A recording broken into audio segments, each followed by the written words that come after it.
Tantor Audio, a division of Recorded Books, presents Into the Hollow by Karina Halle, narrated by Joe Raylan. Chapter 1. Whiteout. That's what I saw when I finally pried my lids open, my lashes stuck together with the glue of tiny snowflakes. White, white, white. Where was I? I rolled over with a groan and felt an explosion of pain in my side. I looked down, and as my vision began to right itself, I saw a rock jutting into my stomach, protruding from the cold, snow-blown ground like a weapon. I eased onto my back, the chill seeping through my jacket. My bare fingers tingled as I ran them over my body. I felt intact, nothing bleeding or broken. But how did that explain the rich, acidic smell of blood in the air? I slowly sat up, surveying my surroundings. I was sitting on the barren, rocky ground up the side of a mountain. Snow swirled in the air from all directions, some of it falling on the icy white patches on the earth, the rest blown away like angel dust. Because of the infinite white, I could barely make out a forested valley below, and across from me, in the haze of snowfall, a few jagged peaks. Beneath me, the ground sloped off gently, alternating between sudden drop-offs. Vertigo swept through me, and I dug my frozen fingers into the hard ground, suddenly afraid I'd roll off the side and fall to my death. A soft rumbling came from my left. I turned painfully, my side still smarting, and saw a slight overhang where the snow fell off in gentle lumps. My heart sped up a few beats. I let out the breath I was holding, watching it freeze and catch in the air before drifting away, and noticed a trace of red where the snow had just fallen. My bones seized with chill. I peered at the red spot, my eyes widening as it began to spread and bleed across the snow. Glancing up at the overhang where the snow had come from, I saw another clump of it come sailing down, landing on the red with a poof. It, too, had a spot of red in it that slowly spread like a stain on a paper towel. Curiosity getting the better of me, I carefully got to my feet and walked over to the patch of silky wetness. Hunched over, I tried to figure out why the snow was bleeding. I felt a drip on the back of my neck. I reached back with my hand, and when I took it away, it was slick with blood. Did I even want to turn around? I did, anyway. Above me was a limp, lacerated arm, its torn and bloody fingers dangling over the edge of the overhang. Claws, teeth, blood, tearing, gnawing, eating. The images and sounds ripped through my head in a flash of smoky darkness. Dex. I remembered Dex. My chest collapsed in on itself as I tried to recall the last time I'd seen him. Where was he? What happened to him? I eyed the arm above my head and felt the world drop away beneath my feet. A hard nudge into the side of my stomach again.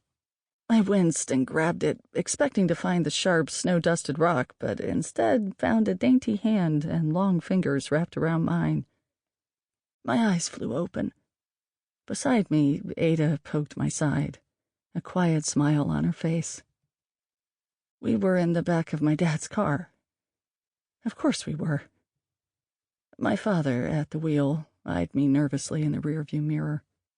My mom sat beside him, looking out the passenger's side window. Ada was next to me, stuck with the bitch seat, as the hulking douche canoe Maximus hunched on her opposite side. "Are you feeling okay?"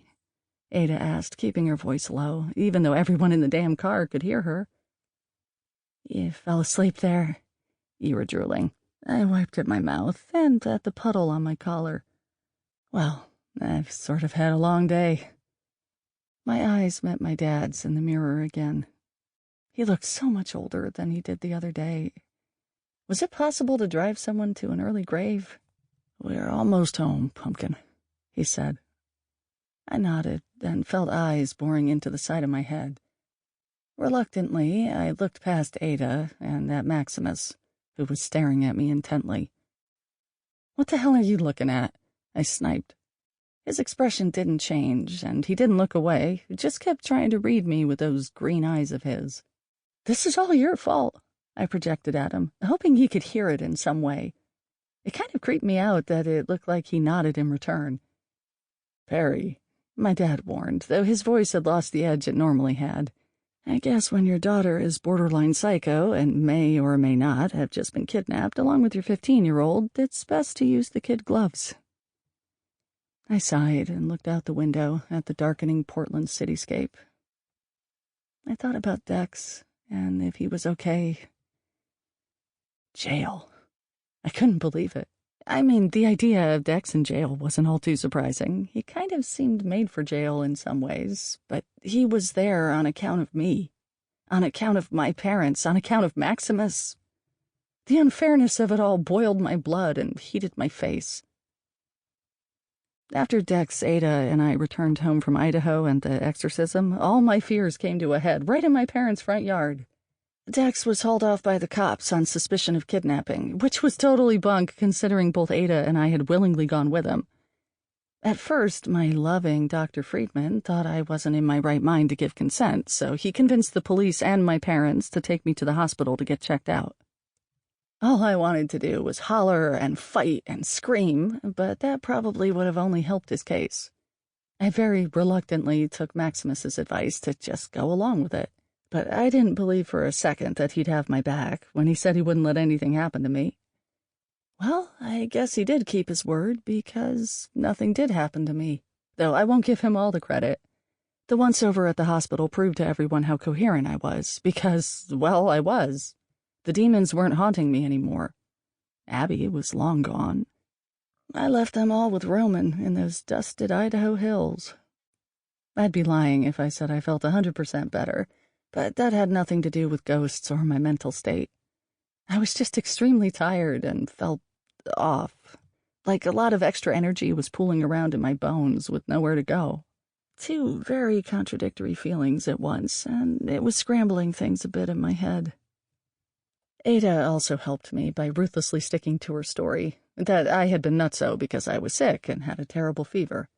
In a panic, she called Dex because he would know what to do, and he took us to a medicine man who applied a bunch of herbs and shit during a healing session, and voila! The fever broke, I was cured. No more crazy Perry. I could tell that no one really wanted to believe that story, but they had no choice. Like the truth would have made any more sense. The truth is what would have gotten me in trouble. At least with this version, an external and mildly believable circumstance brought on the psychosis. Plus, it was hard to argue with it when I was sitting there in the examining room forming complete sentences, wholly lucid, acting like myself. And Maximus, well, he didn't turn on me like I thought he would. He backed up Ada's story and even interjected some observations, such as, I knew there was something physically wrong with her, I just wasn't sure what. And hearing about Perry's history, I jumped to the wrong conclusion. A total lie, but one I appreciated. It didn't mean I didn't want to kick the ginger right in his freckled balls. And so I left the hospital with a clean bill of health.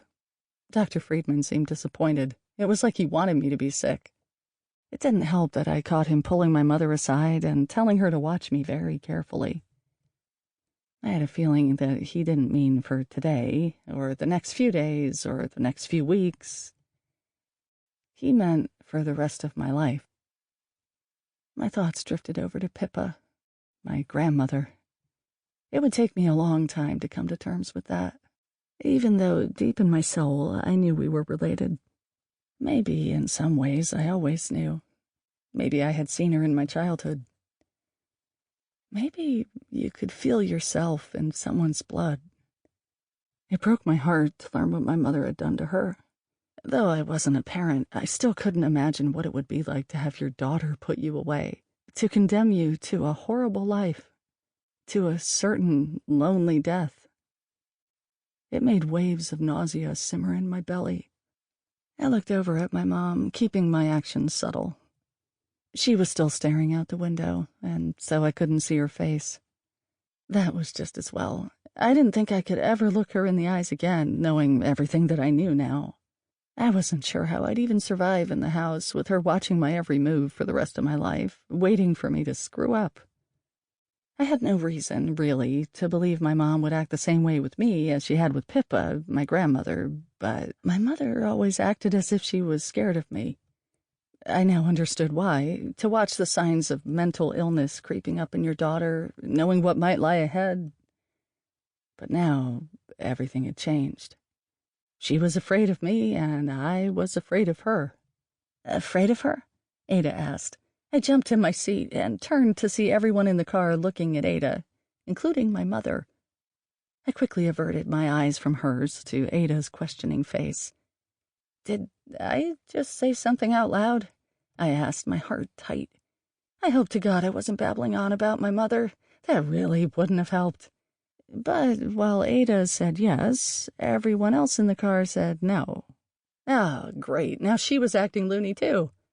She raised her brows at me, and a flash of fear sparked in her eyes. I stared right back, willing her to not say anything else. Finally, Maximus laughed awkwardly. I reckon it's been a long day for everyone, myself included. My mom smiled gratefully at him, then shot her daughters a suspicious look and turned back in her seat. No one said anything for the rest of the ride. A knock at my door aroused me out of my dreamless sleep. Come in, I groaned, hoping it was someone I wanted to see, which nowadays meant Ada. It was. She poked her blonde head in my room and squinted at the darkness. Sorry to wake you, she said as she came in and gently closed the door behind her. She flicked on the lights. Oh, I moaned, throwing my arm over my eyes. Thanks a lot. What time is it? It's almost 10, lazy bones, she said. I felt her come over and sit on the side of my bed. In the morning? No, at night. Then why are you waking me up? Can't a girl sleep? I mumbled. I survived an exorcism, you know. That's what I came here to talk to you about, she said, lowering her voice. I took my arm off my face and blinked at her. She looked as serious as anything. Okay, what is it? I whispered. An exorcism was the last thing we wanted to get caught talking about. I was so paranoid now, and apparently so was she.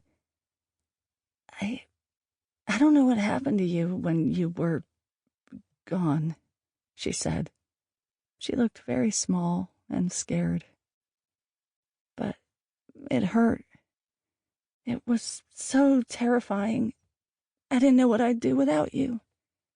Oh, Ada, I told her, sitting up. I'm fine. I came back. Did you? She asked. You seem different. I bit my lip. Well, I feel different. Not in a bad way, but I do. I don't know what Roman did to me. You went somewhere. I examined her face carefully. Had I talked to her about Pippa, about what I saw in the thin veil? I didn't think so. At least I didn't remember. Somewhere? I asked. I know about our grandmother, she said deliberately. Pippa, I know what happened to her. My eyes widened, the breath leaving me. How? Did I tell you? She smiled, lips tight and closed. Sort of. I don't know what's going on, Perry, but... Okay, this is gonna sound really freaking weird, but from time to time, I'm, hearing your thoughts. That threw me for a loop. I almost laughed, then I remembered her bizarre question in the car. But that was impossible. I looked at her even closer, wondering if she was fucking with me. Not that she would, but there was no explanation that I could grasp. What, I suddenly became telepathic? How come I couldn't hear anyone else's thoughts? She watched me for a few beats, and I asked, "All righty, if that's true, did you hear what I was thinking just now?" She shook her head. How about now? I asked internally, projecting my thoughts onto her with all the concentration my poor brain could muster. Yeah, I heard that one, she exclaimed quietly, her smile broadening with wonder. I matched her smile in wattage. This I couldn't even begin to fathom this discovery. It was like waking up and finding out you had superpowers. Oh my God. Okay, how about now? Okay, wait, I said excitedly. Is Maximus still in the house? I thought with power behind it. Her expression was open, watching me. Well? I asked. I didn't hear anything, she said. I took in a deep breath and closed my eyes, my insides straining like I was pushing through a massive headache. Is the ginger still here, or has he left? I asked. I heard nothing, so I opened my eyes to see Ada with her eyes closed. Still nothing? I prodded her. She opened her eyes. No, I was trying to project my thoughts onto you. The ass fart left right after you took your nap. He said he was going back home and he'd call you later. Oh, freaking joy, I snarled. Well, I can't hear you. Try again? We tried back and forth for a while. Sometimes Ada heard me, but only when it felt like I was busting a nut. Otherwise, it didn't work, and I never heard her. Maybe it's a one-way street. I mulled it over. One-way street was better than no way, providing I had the choice of whether she heard it or not. I didn't want my sister to hear everything I thought, no matter how close we had become. Maybe, she said. Do you think Pippa passed something on to you? I shook my head. Wouldn't she have said something? I don't know. Perry, I'm scared. About what? It was a stupid question. She sighed and started picking at the blanket. About everything she told you? How could Mom do something like that to her? What if she does the same thing to you? To me? I grabbed Ada's hand and squeezed it. You're gonna be okay. You're the favorite here. You've never given Mom any sign that you're about to go loco. Keep it like that. You never did either. Until you were my age. Her voice trembled. Ada, I said determinedly, you have the advantage. You now know about everything. You know the stakes. Just keep being yourself, and if you ever see anything that doesn't make sense to you, ignore it. Ignore it and talk to me. We'll keep it just between us. No one ever has to know or suspect anything. And what about you? You know Mom is going to be watching you like a hawk. You don't see the way she looks at you when you're not looking. She has that same fucking look on her face as the doctor. She's still our mom, I told her.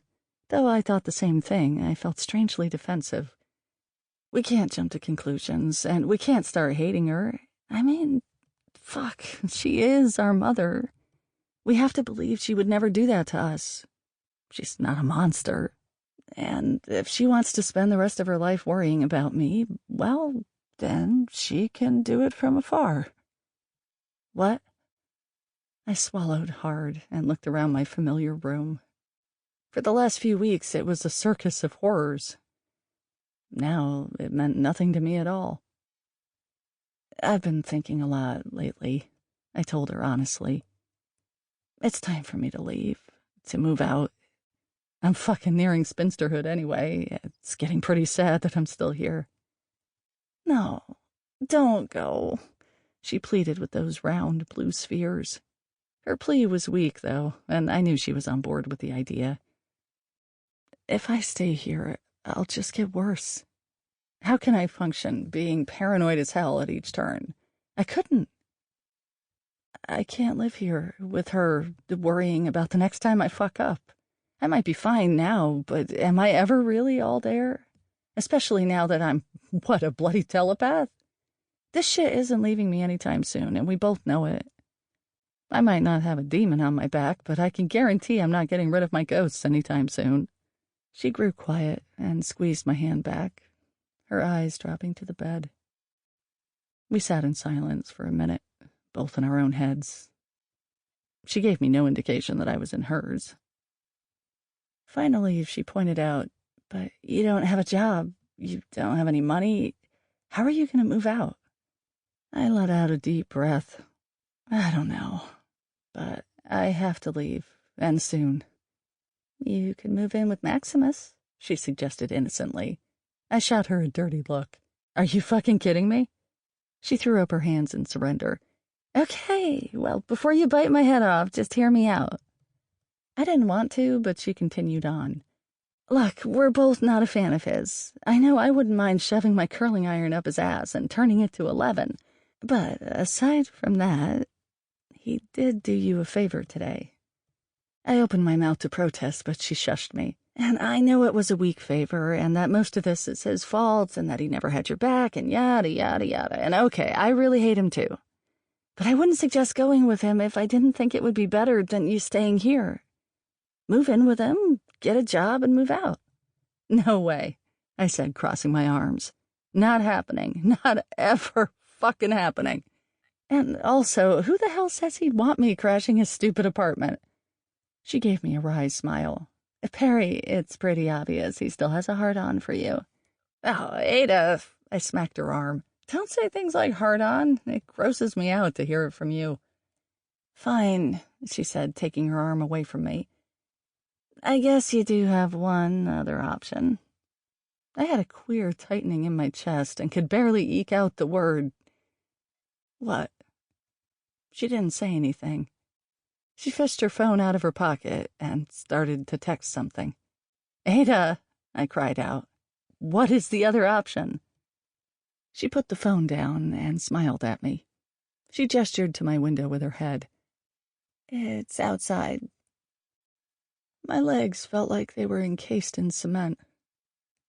I stared at her, bewildered, my mind racing on about something I both did and did not want to think about.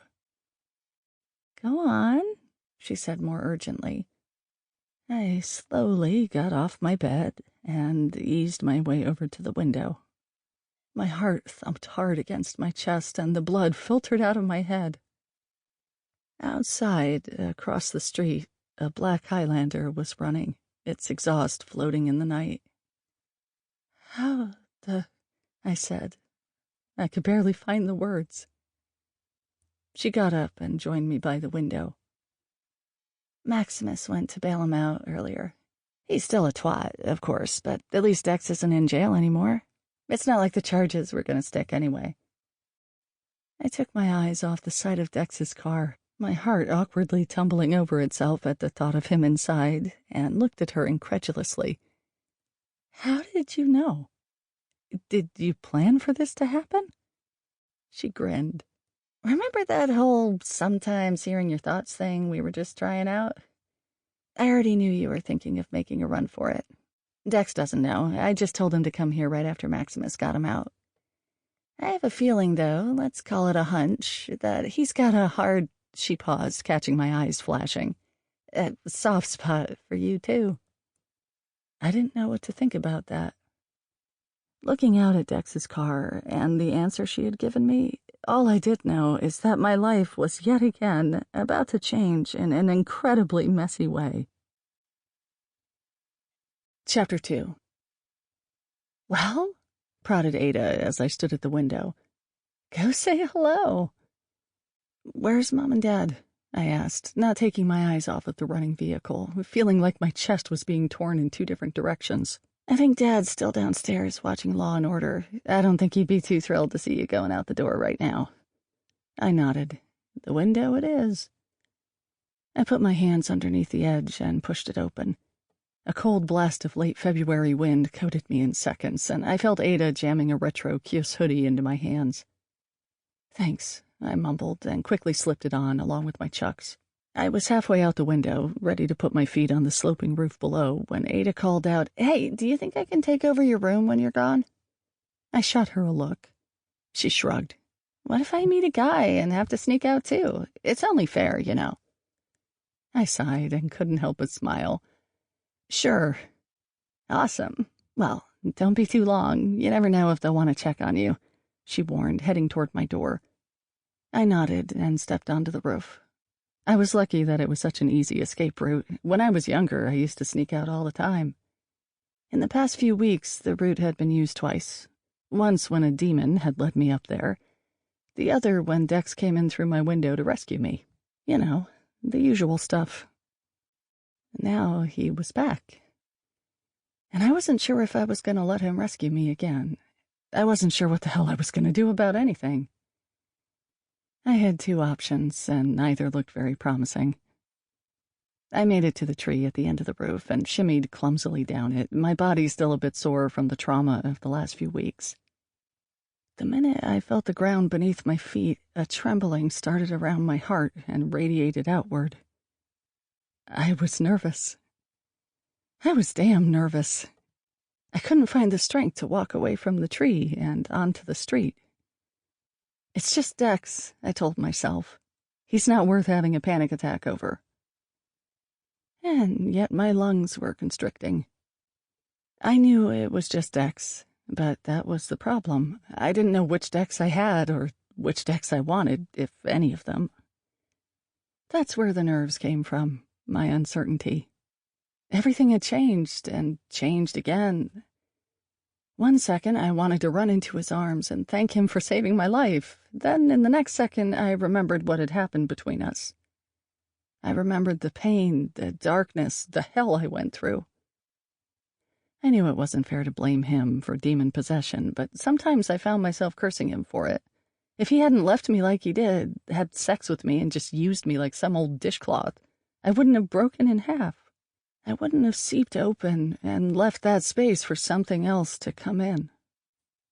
And the miscarriage, what for one very brief time had been a baby, that killed me in ways I never thought it would.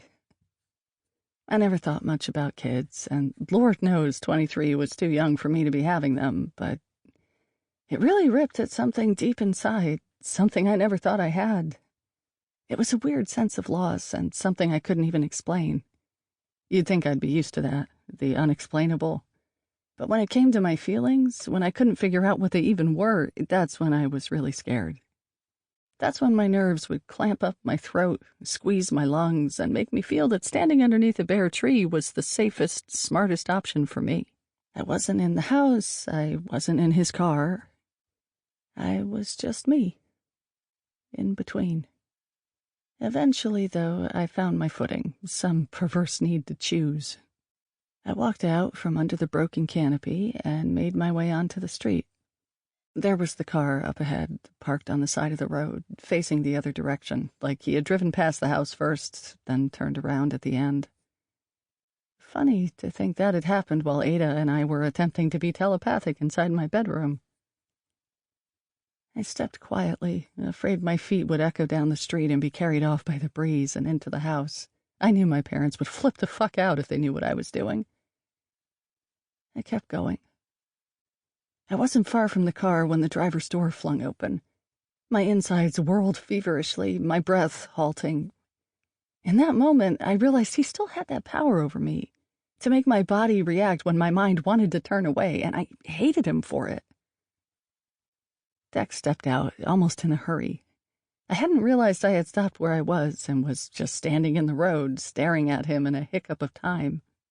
I only had a few seconds to take him in, his black cargo jacket, his messy, wind-tossed hair, and beautifully scruffy face. The flash of emotion in his dark eyes, buried underneath the furrow of his brow. Then he was running toward me, and for a moment I thought maybe something was wrong and that I should run too. But then I thought maybe something was right, and I should run anyway.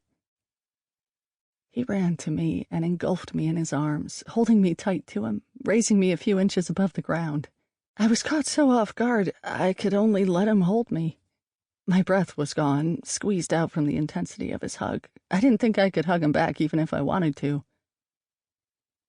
He held me like that, my feet dangling, his strong arms keeping me as close to him as possible.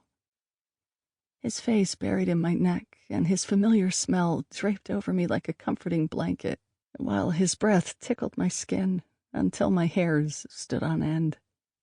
I decided to ignore my brain for a second and just enjoyed the sense of being completely embraced.